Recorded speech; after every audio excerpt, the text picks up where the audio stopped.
What's up, guys? I'm Mike and this is Mike's Reef Tank. We've got some hair algae starting to grow in the aquarium, so I'm going to show you guys how I'm going to tackle this nuisance algae. Alright, to battle this hair algae, we're going to do a couple things here. First, we're going to manually remove the algae from the aquarium using our hands, or you can use a siphon tube and just put a pinch on it, put it over the algae, let go, and it'll suck that algae up. This is a really good way of getting rid of hair algae by the manual method. Additionally, we're going to put ourselves a couple more hermit crabs in the aquarium, maybe a snail or two, and we'll go to Fantastic Aquariums and pick those up. Alright, so I got my siphoning bucket and my siphoner. I went ahead and did a water change while I was doing this process of ripping out the hair algae. So I got a Tupperware container. It's got some of the tank water in it. I'm using that to wash my hands off as I pull out the hair algae so I don't bring anything back into the tank. As you can see, I'm wearing gloves. Basically, I'm pulling manually by hand and then putting that into the container above, making sure all the hair algae on my hand is off in that water and not bringing it back into the tank. This is tedious, but unfortunately at this length, hermit crabs and snails are not going to eat this hair algae, so I got to make sure to pull it to make it smaller for them to be able to eat this stuff up. Also, unfortunately, this is going to be something that you're going to have to do on a routine until the hair algae is gone from your system.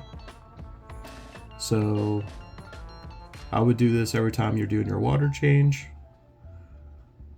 That way you can use your siphoning tube as well instead of just using your hands like I am doing right now. Another thing I didn't mention, other than doing this manual removal and adding to your cleanup crew, is to make sure to check your phosphates and your nitrate levels. You're going to want your phosphates to be between 0.01 or 0.05 parts per million, and your nitrates to be between 1 to 10 parts per million. So, to be able to correct these issues is doing water changes and, cutting back on your feeding in your tank if you're overfeeding. That can bring up those extra nutrients and then feed this hair algae. One thing you got to know is this is going to be a battle. It's not something that's going to be solved overnight. It's something that's going to take time. It took time for it to develop in your tank. It's going to take time to get rid of it. So we're going to go the route of manual removal and adding cleanup crew. Additionally, other things, if you have a bigger tank and not a nano tank, you could always purchase a tang. But I'm not going to do anything like that because I don't want the tank police coming after me having a big old tank in such a small tank.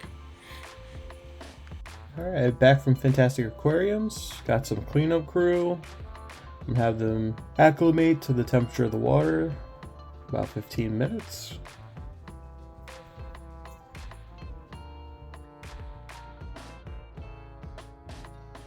Then I'm doing a drip acclimation. As you can see, we have 2 Nerite snails, we got 4 Astrea snails, and 1 urchin.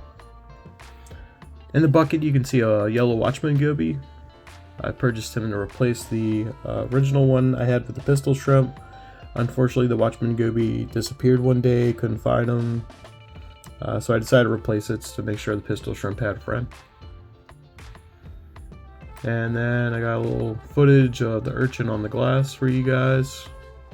Really cool. Hope this guy comes in and eats up all this hair algae.